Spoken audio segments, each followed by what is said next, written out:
Welcome back to the Slow Almanac. Tonight, we are going north to an old paper mill beside a slow river in a forest of spruce and birch. The building has been empty for a long time. There is no machinery running. There is no one at the door. There is only the river and the trees and the slow work of weather and moss and time. Let your shoulders settle. Let your hands rest wherever they are resting. If your eyes are open, let them close. There is nothing here that needs watching. The mill has been standing without anyone watching it for years, and it will keep standing a little longer tonight.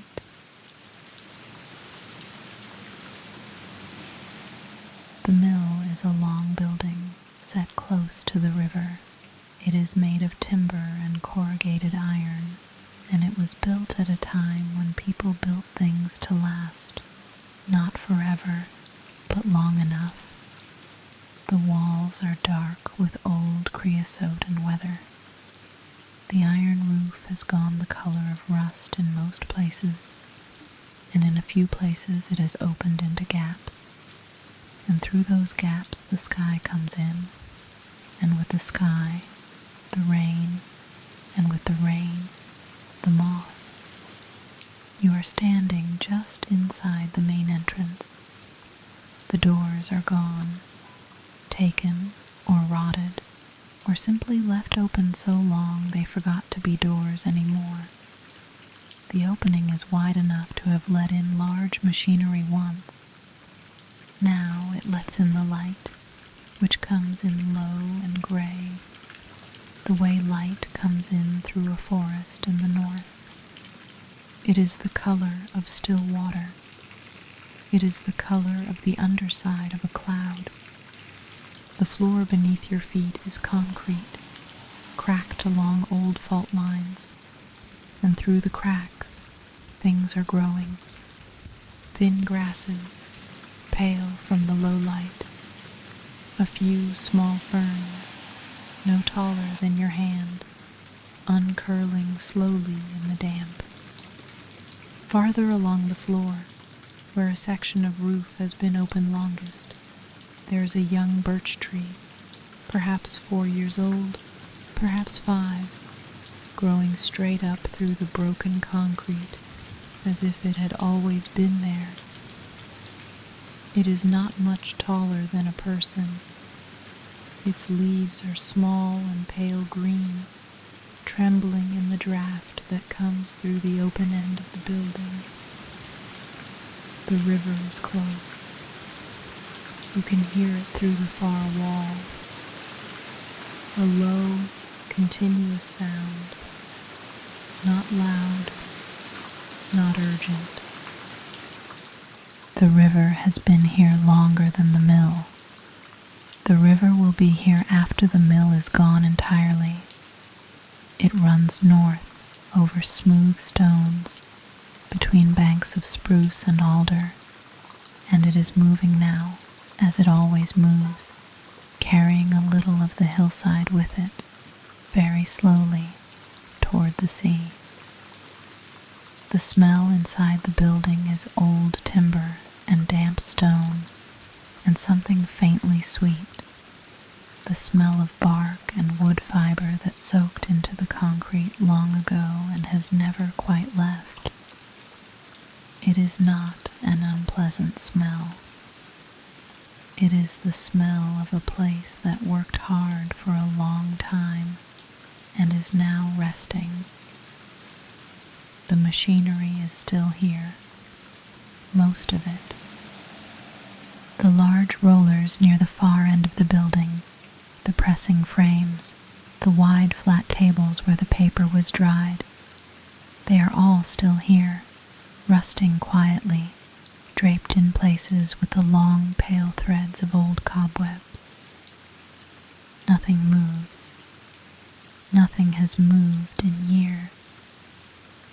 The machinery is very still, and very large, and it makes the building feel like the inside of something that used to be alive. You walk a little farther in. Your footsteps are soft on the cracked concrete. The light changes as you move deeper, less gray, more amber, coming through a section of wall where the iron has thinned and the rust has become almost translucent. The wall glows faintly, like old paper held up to a lamp. That is not an accident. The walls of this mill have been stained by decades of wood fiber and water and chemical process. They remember what happened here. The building holds the record of its own work in its surfaces, the way old hands hold the record of their work in their skin. You find a low wooden platform near the center of the room, a loading stage perhaps, or the base of a piece of machinery that has since been removed. You sit down on it. The wood is solid, dry in the middle even after all these years. Your back is to the large rollers. The river is ahead of you, through the far wall, audible and steady. This is where you are tonight.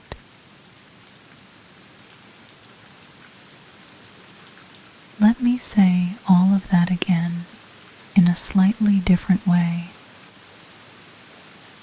You are inside an old paper mill in a northern forest beside a slow river.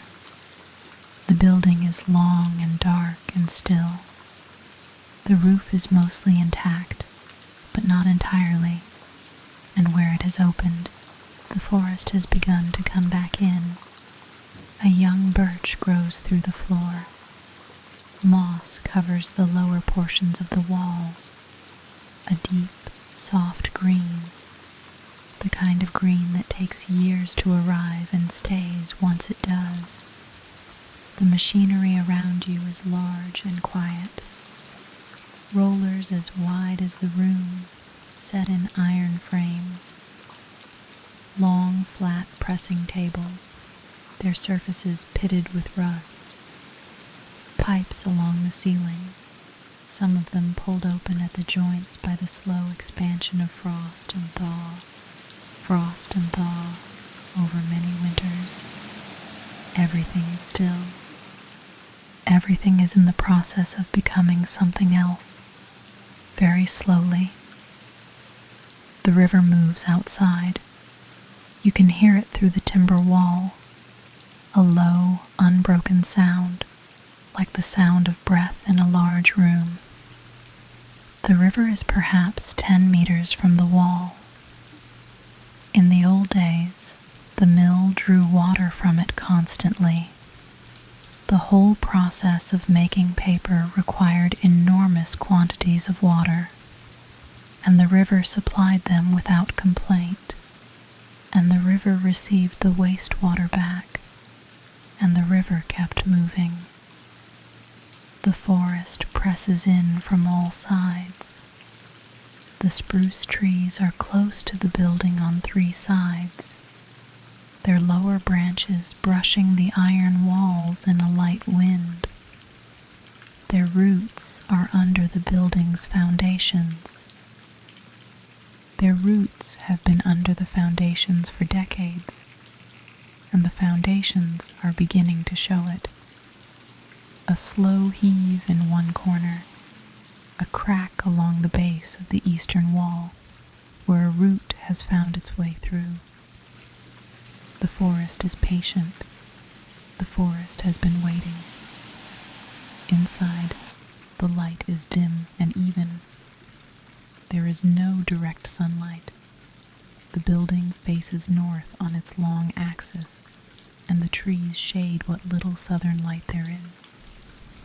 But there is enough light to see by, enough to see the pale ferns on the floor, the rust-colored machinery, the young birch reaching toward the gap in the roof, the old cobwebs hanging between the rollers, like the pages of a book no one has opened.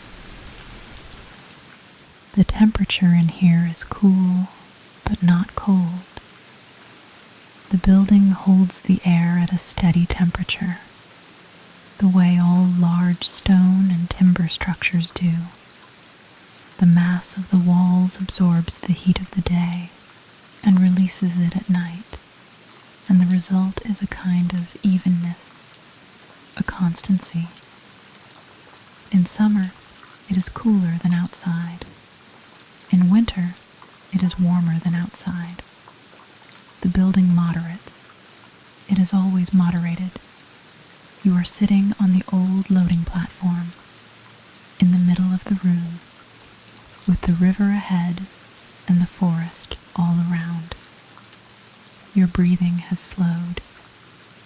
The building is very quiet.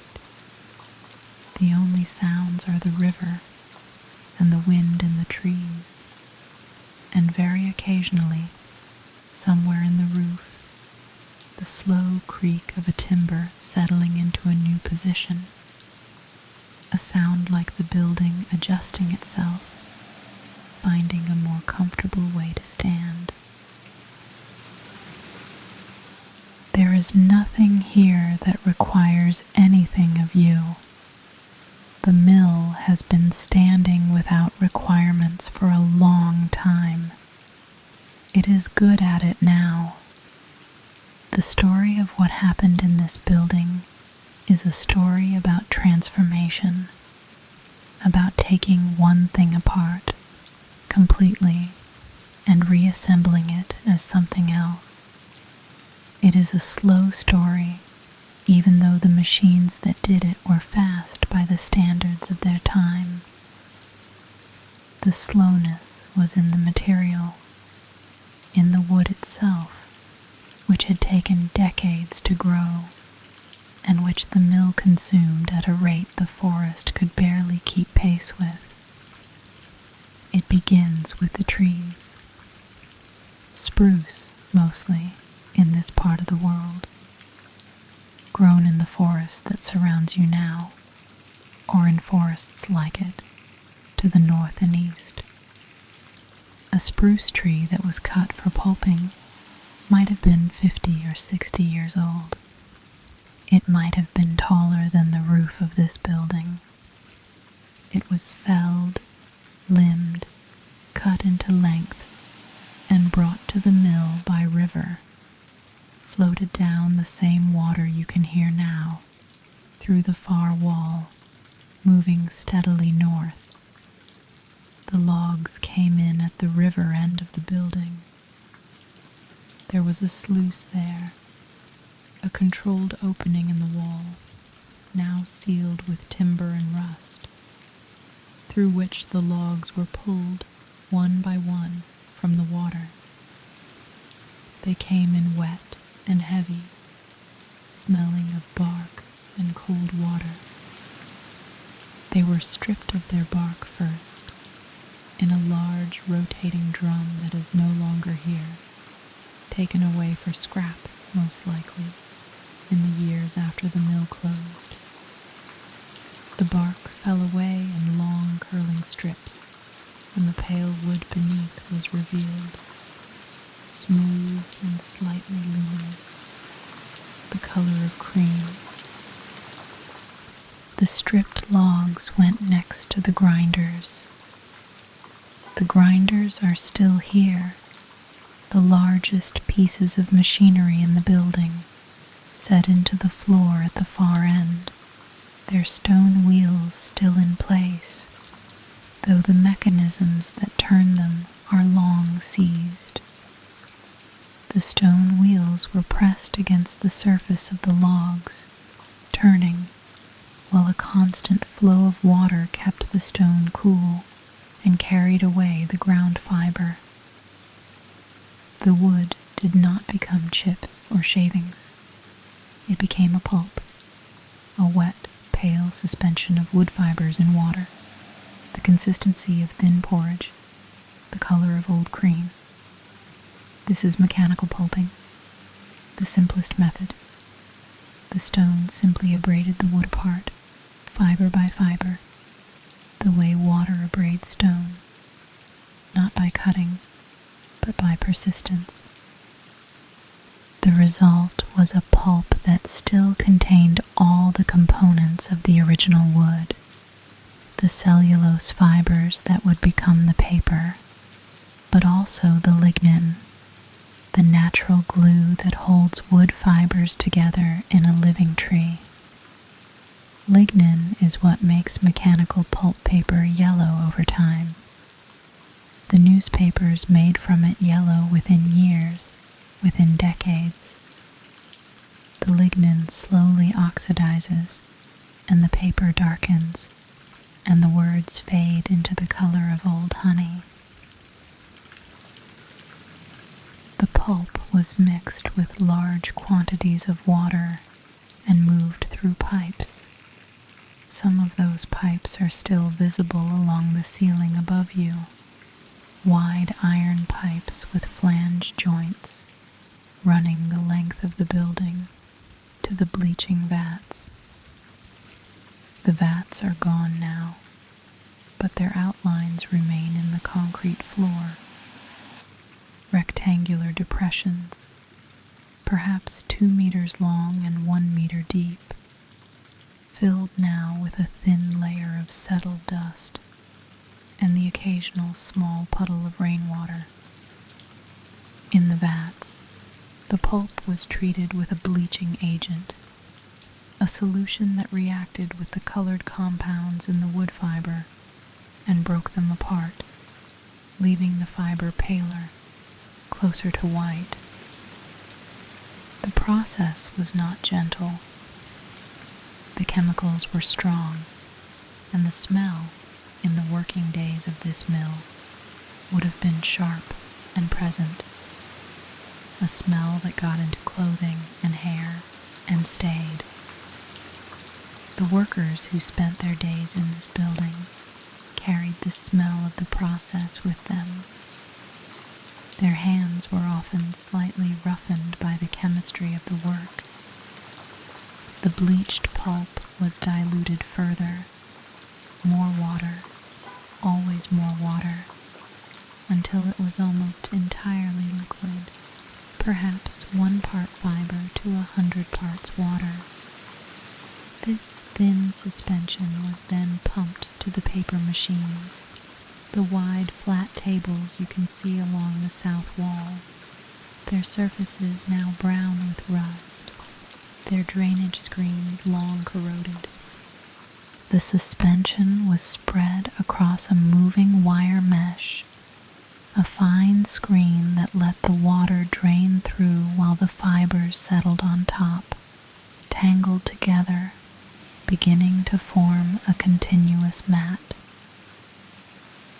This is the moment of becoming, the moment when the pulp stops being a liquid and starts being paper. It happens slowly, in stages. The water drains, the fibers settle and interlock, each one bonding to its neighbors through hydrogen bonds.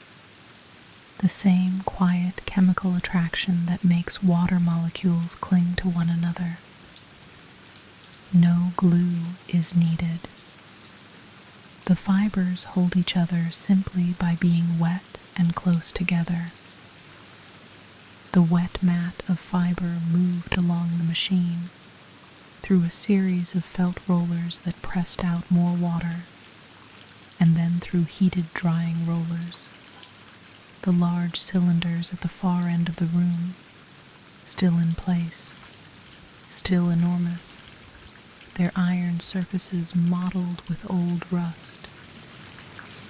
The paper dried against these rollers, losing more and more of its water, becoming stiffer, lighter, more itself.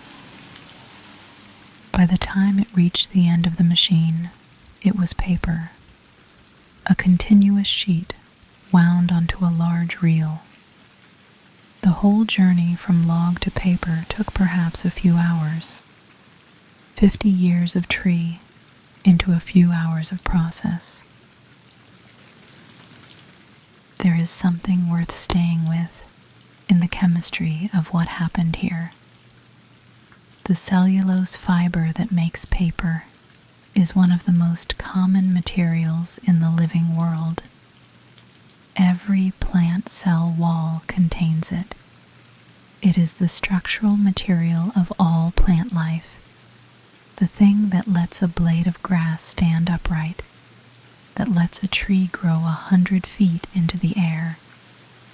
It is a long molecule, a chain of sugar units linked end to end, and it is very strong, and it is very stable, and it does not dissolve in water. This is why paper lasts. The cellulose fibers in a well-made sheet of paper are bonded together through those hydrogen bonds, and as the paper dries, the bonds strengthen. A sheet of paper that has been kept dry and away from strong light can last for centuries. There are documents made of rag paper, paper made from cotton fiber rather than wood, that are 500 years old and still legible. The words on them are faded, but the paper itself is intact. The fiber held. The paper made in this mill was not that kind of paper. It was mechanical pulp paper, made quickly, containing lignin, and it was meant to be used and discarded. Newsprint, wrapping paper, the kind of paper that carries information from one day to the next and is then thrown away. It was not made to last. It was made to be enough for now. The water the mill used came from the river, as all the water here comes from the river. It was drawn in through an intake, a pipe that entered the building through the riverside wall at a point below the water line, so that the flow was continuous and required no pumping. The river supplied the mill the way a vein supplies a body, quietly, constantly, without being asked. The water left the mill changed. It carried with it the dissolved chemicals from the bleaching process, the fine fibers that had passed through the drainage screens, the trace compounds of the wood. This water went back into the river, downstream of the intake. The river received it, diluted it, carried it north. The river is very good at receiving things and carrying them away. It has been doing it for a long time.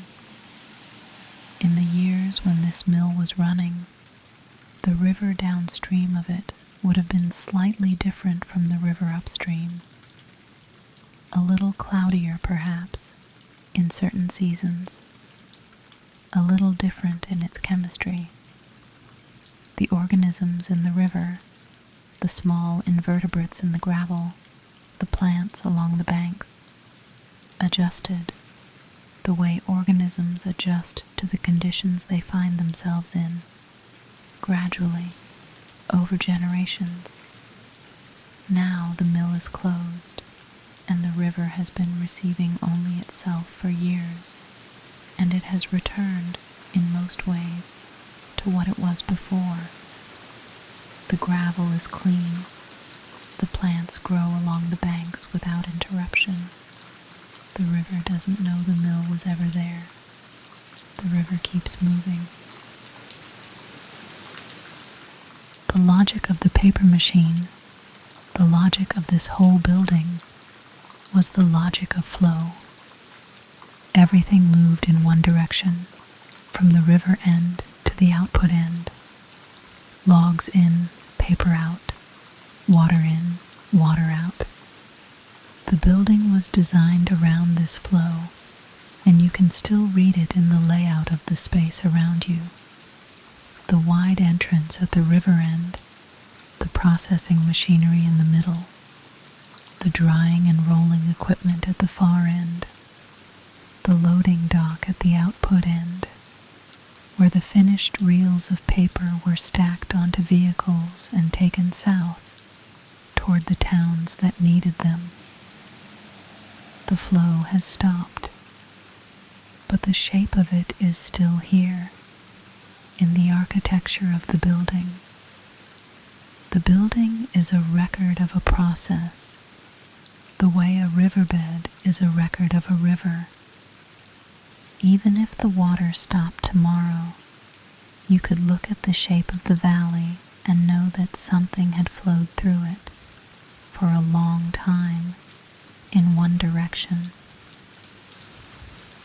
You can sit with that, the shape of a process, after the process has stopped, the building as a kind of fossil, the machinery as the bones of something that used to move.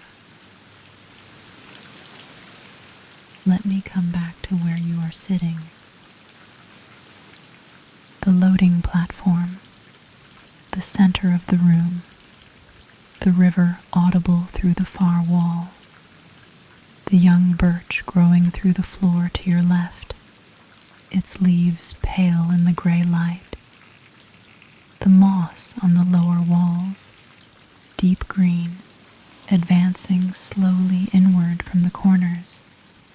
The building is being reclaimed. That is the right word for it. Reclaimed. The forest is taking back the material the mill borrowed. It is doing it in the same way the mill did its work, slowly, continuously, through a sequence of small processes that are easy to miss if you are not paying attention. The moss came first. Moss requires almost nothing.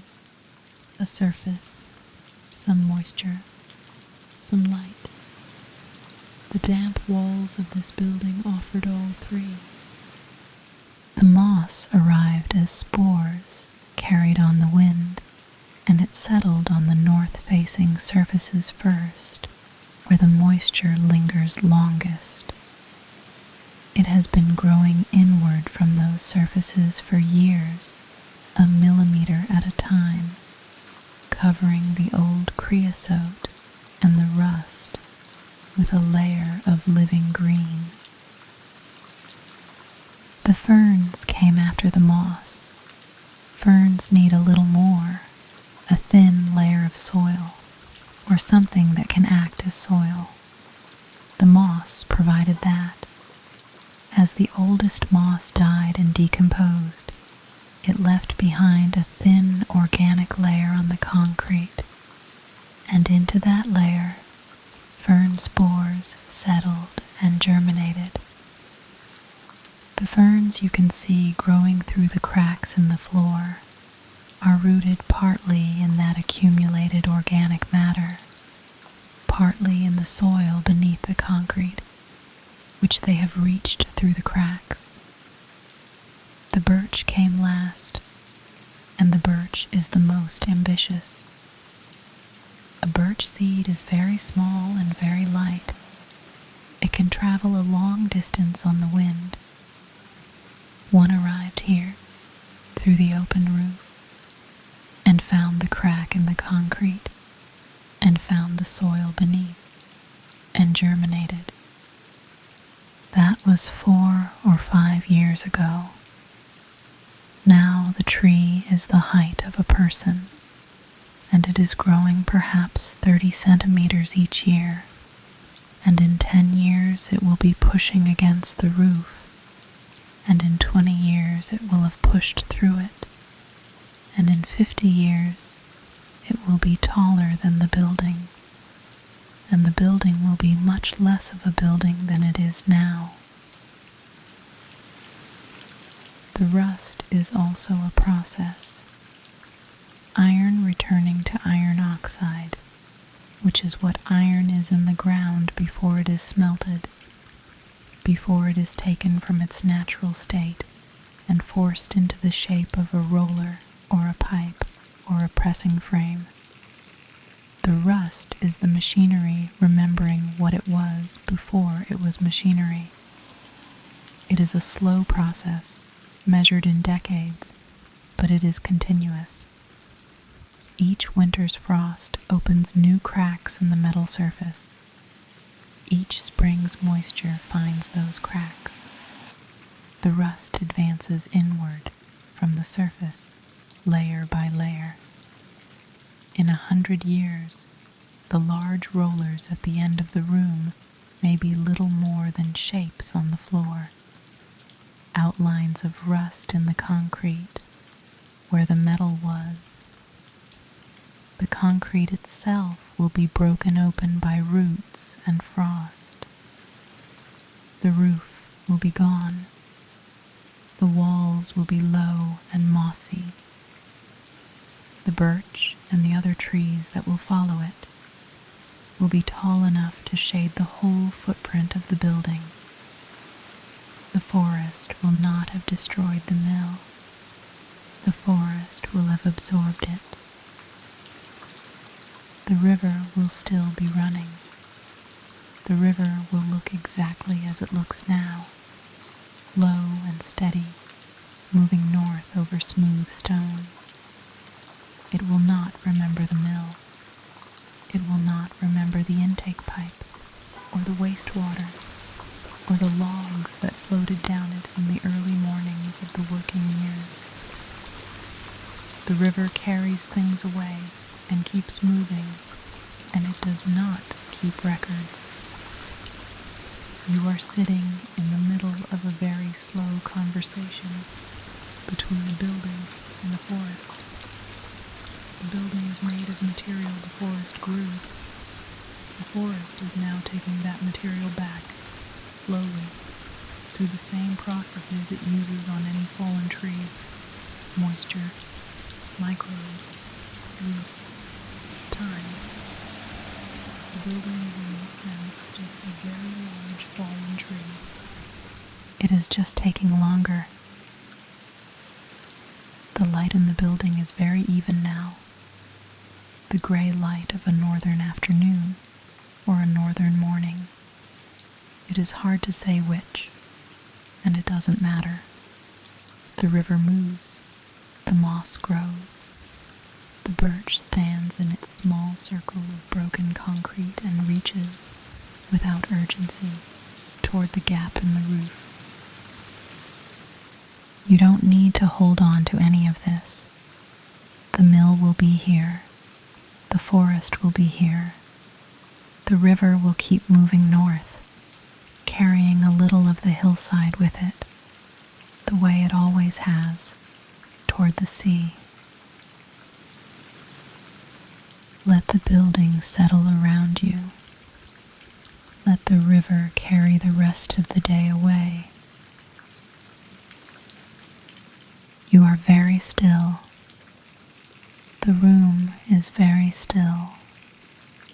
The moss keeps growing.